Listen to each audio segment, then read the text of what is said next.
Hi friends, welcomes to பவிஸ் கல்ரி. இன்றைக்கி நம்ம பார்க்க போகிறது super singer season 10 getup round தாங்க. அந்த கெட்டப் ரவுண்டில் நம்ம அடுத்ததாக பார்க்க போகிற கண்டஸ்டன்ட் சான்ஸே இல்லைங்க. நிஜமாகவே 6 தலைமுறைக்கும் ஆண் வாரிசாகவே இருந்து 6வது தலைமுறையில் பெண் வாரிசாக பிறந்த நம்ம காயத்ரி பற்றி தாங்க. ஆமாங்க, நம்ம மிமிக்ரி குயின் காயத்ரி தான். அப்படி என்ன பாட்டு பாடியிருக்காங்க, சான்ஸே கிடையாது. இந்த பாட்டெல்லாம் பாடணும்னு நினைக்கிறப்பவே நிஜமாகவே நம்ம எல்லாருக்கும் ஞாபகம் வர்றது சுஷிலா அம்மாவோட தாங்க. ஏன்னா அவங்களுடைய எத்தனையோ 1000 பாடல்கள் பாடியிருப்பாங்க. அது ஒன் ஆஃப் த பெஸ்ட் சாங்ல இதுவும் வரும். ஏன்னா சுஷிலா அம்மா பாடும்போது பார்த்தீங்கன்னா அந்த வாய்ஸ் உச்சரிப்பு, வார்த்தைகள் எல்லாமே அப்படியே அந்த ஸ்பஷ்டமாக தெல்ல தெளிவான்னு சொல்லுவாங்களா, அதே மாதிரி காயத்ரியும் இந்த பாட்டில் செமையாக பாடியிருக்காங்க.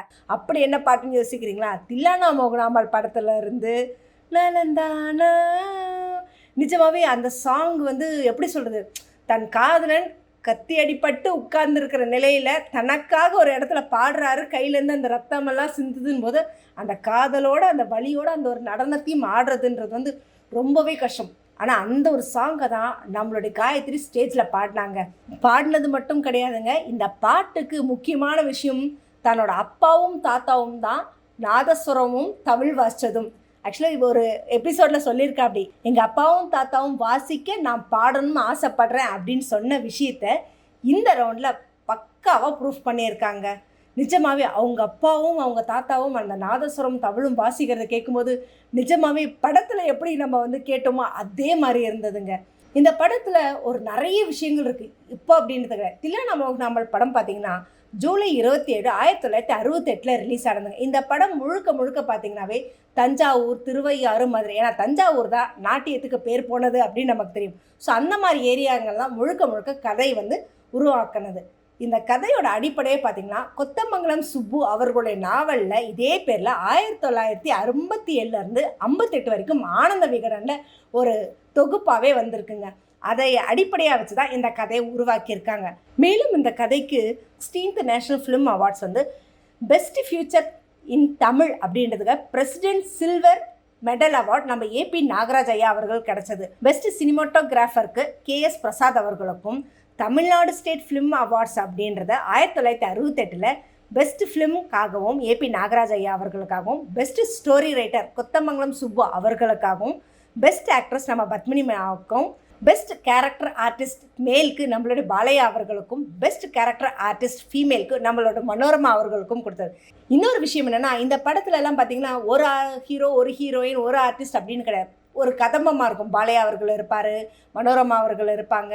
அதையும் தாண்டி AVM ராஜன் அவர்கள். ஏன்னா AVM ராஜன் அவர்களோட மெயின் ரோல்னால் சிவாஜி கணேசனு கூட சேர்ந்து வாசிக்கக்கூடிய ஒரு இது.